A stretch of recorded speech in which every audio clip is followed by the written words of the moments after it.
કેમ છો મિત્રો? મજામાં છો ને? હું પણ મજામાં છું. આપણે અધૂરો પાઠ જે છે તે આજે પૂરો કરી લઈએ. આપણો બીજો પાઠ જે છે, જે અધૂરો હતો, થોડુંક બાકી છે, તે આજે આપણે એને પૂરું કરી દઈશું. પાઠનું નામ તો તમને બધાને ખબર હશે કે પ્રાણીઓમાં પોષણ. અને આપણે ગઈ ફેરી જ્યાં અટકેલા હતા, તો નાના આંતરડામાં શોષણ.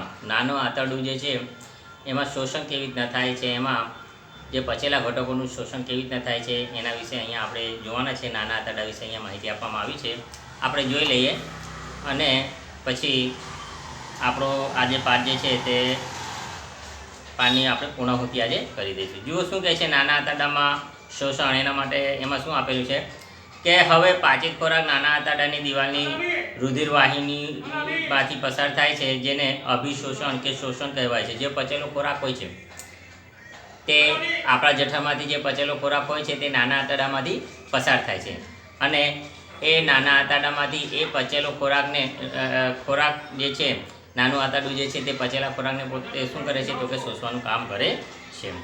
નાના આંતરડાની દિવાલની અંદરની દિવાલોમાં હજારો આંગળીઓ જેવા નાના પ્રવર્ધો જોવા મળે છે, જેને રસાંકુરો કહે છે. શું તમે અનુમાન કરી શકો છો કે આ રસાંકુરોનો નાના આંતરડામાં શું ફાળો છે? રસાંકુરો પાચિત ખોરાકની શોષણ સપાટીમાં વધારો કરે છે. દરેક રસાંકુરમાં સપાટીની નજીક પાતળી અને નાની રુધિર કેશિકાઓનું જાળું જોવા મળે છે. રસાંકુરોની સપાટી પાચિત ખોરાકનું શોષણ કરે છે. તો કે આપણા આંતરડાની અંદર જે છે, નાના આંતરડાની અંદર જે છે તે નાના આંતરડાની દિવાલની અંદર જે છે તે શું હોય છે તો કે આંગળી જેવા હજારો શું હોય છે તો કે રસાંકુરો હોય છે. જે રસાંકુરોનું કામ શું છે તો કે પચેલા ખોરાકની પાચિત ખોરાકનું શોષણ કરવાનું. એ પોતે જે કંઈ આપણા શરીરની અંદર જે જઠરમાં જે ખોરાક પચેલો છે એ નાના આંતરડામાં પસાર થાય છે, અને એ પચેલા ખોરાકને શોષવાનું કામ એ કોણ કરે છે તો કે પેલા રસાંકુરો કરતા હોય છે. રસાંકુરોની સપાટી પાચિત ખોરાકનું શોષણ કરે છે.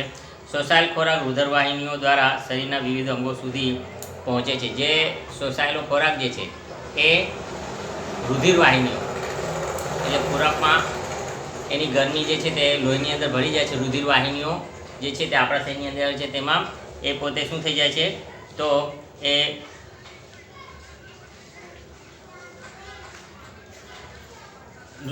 શોષાયેલો ખોરાક એ રુધિરવાહિનીઓ દ્વારા શરીરના વિવિધ અંગો સુધી એ શું થાય છે તો કે પહોંચે છે, જ્યાં તે શરીર માટે જરૂરી પ્રોટીન જેવા કે જટિલ ઘટકોના બંધારણ વપરાય છે, જેને સ્વાંગીકરણ કહે છે. શું કહે છે? સ્વાંગીકરણ. કોષોમાં ગ્લુકોઝ ઓક્સિજનની મદદથી તૂટે છે અને કાર્બન ડાયોક્સાઇડ અને પાણી ઉત્પન્ન થાય છે. યાદ રાખજો કે કોષની અંદર જે છે તે ગ્લુકોઝ જે હોય છે તે ઓક્સિજનની મદદથી, જે આપણે જે શ્વાસમાં જે ઓક્સિજન લઈએ છીએ એ ઓક્સિજનની મદદથી ગ્લુકોઝ એ પોતે શું કરે છે તો કે તૂટે છે, અને કયો વાયુ ઉત્પન્ન થાય છે તો કે કાર્બન ડાયોક્સાઇડ વાયુ ઉત્પન્ન થાય છે, અને પાણી પણ ઉત્પન્ન થાય છે. તેમાં શક્તિ છૂટી પડે છે. અને શું છૂટી પડે છે? શક્તિ છૂટી પડે છે. યાદ રાખજો કે શક્તિ આપણા શરીરમાં છૂટી પડવી જોઈએ, તો નહીં તો આપણે શું બની જઈએ તો કે કમજોર થઈ જતા હોઈએ છીએ.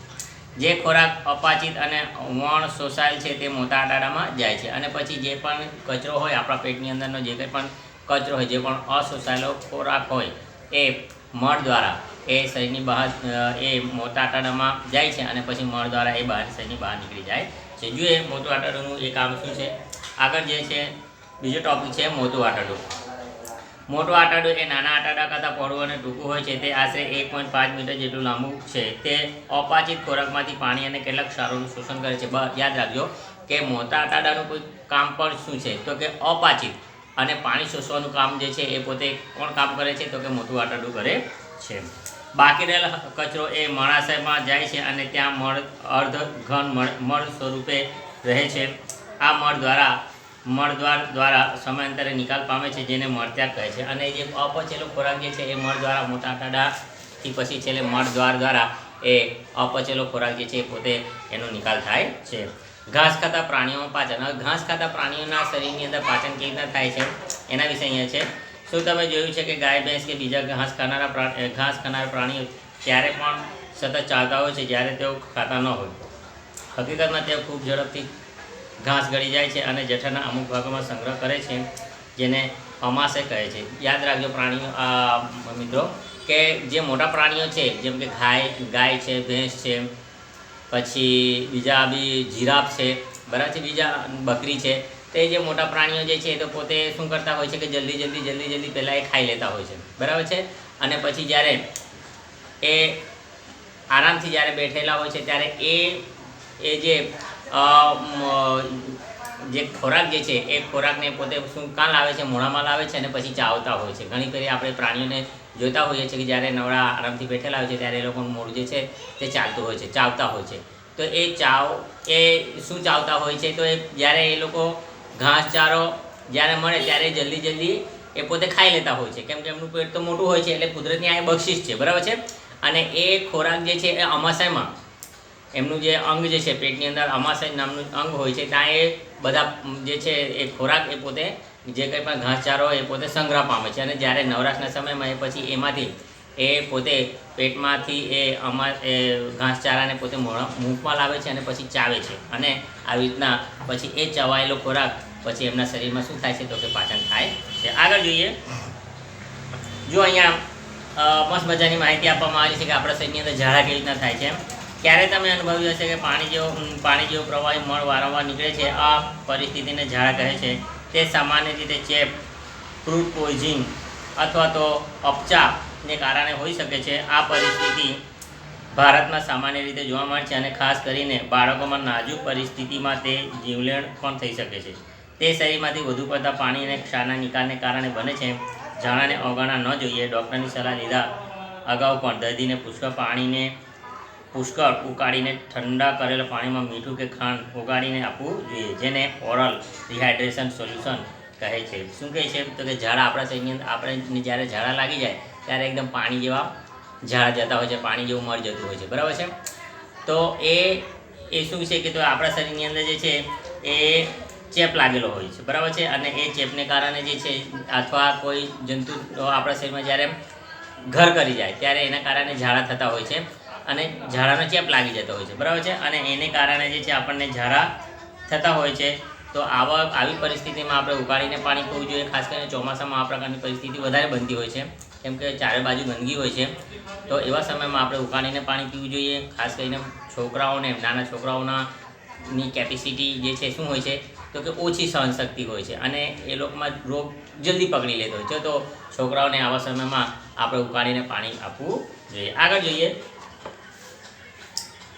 અહીં ખોરાક અર્ધપાચિત હોય છે અને જેને વાગોળે છે, તો કે અહીં જે ગાય, ભેંસ, પ્રાણીઓ જે કંઈ પણ મોટા પ્રાણીઓ હોય છે એ પોતે જલ્દી ખાઈ લે છે. પછી એ પોતે નવરાશના સમયમાં એ પોતે શું કહે છે, એ અર્ધપાચિત ખોરાકને પોતે મોઢામાં લાવે છે અને વાગોળે છે, બરાબર છે.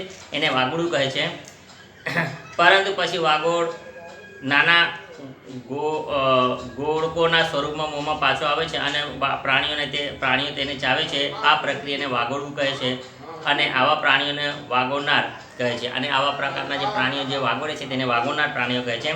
ઘાસ એ સેલ્યુલોઝથી ભરપૂર કાર્બોદિત છે. ઢોર, ઘર વગેરે જેવા વાગોળનાર પ્રાણીઓના આમાશયમાં હાજર રહેલા બેક્ટેરિયા સેલ્યુલોઝના પાચનમાં મદદ કરે છે. તો કે ઘાસની અંદર જે કંઈ પણ જાતના બેક્ટેરિયા હોય એ જે બેક્ટેરિયા જે છે એ પોતે તે પ્રાણીઓની અંદર શરીરની અંદર જે છે એ પાચવામાં શું કરે છે, તો કે મદદ કરતા હોય છે.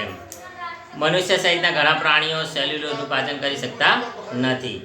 ઘોડા, સસલા વગેરે જેવા પ્રાણીઓ અનળી અને નાના આંતરડા વચ્ચે કોથળી જેવી રચના આવેલી છે, જેને અંધાંત્ર કહે છે. ખોરાકના સેલ્યુલોઝનું પાચન કેટલાક બેક્ટેરિયા દ્વારા થાય છે, જેને મનુષ્યમાં આવેલા હોતા નથી.